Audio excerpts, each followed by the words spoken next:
You guys met on the set of The Matrix. What are your memories of that first meeting? A hellacious audition process.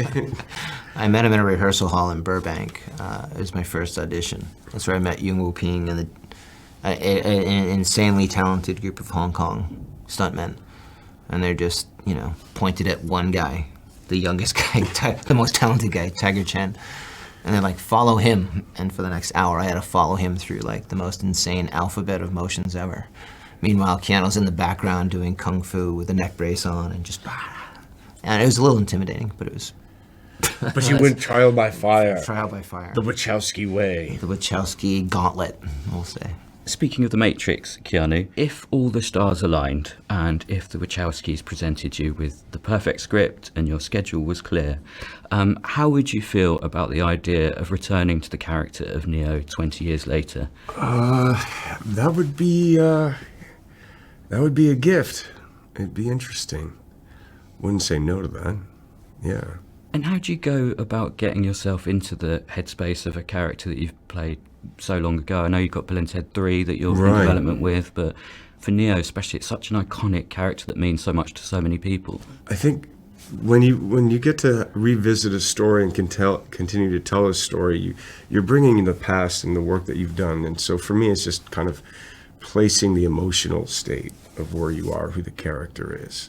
Like, how do they feel? How do they think? And then, putting on a suit of costume really becomes the exterior that you just fill in.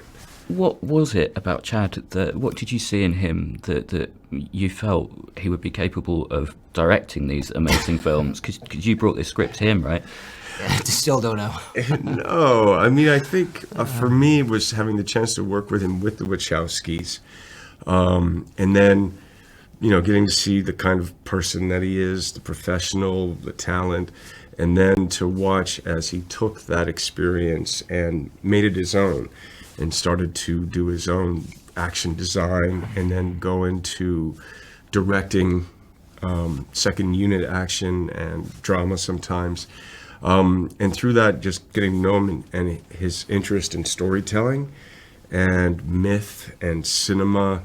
I was really excited by the idea and opportunity to work with that artist. I think John Wick certainly reveals that and shows, that vision and that talent.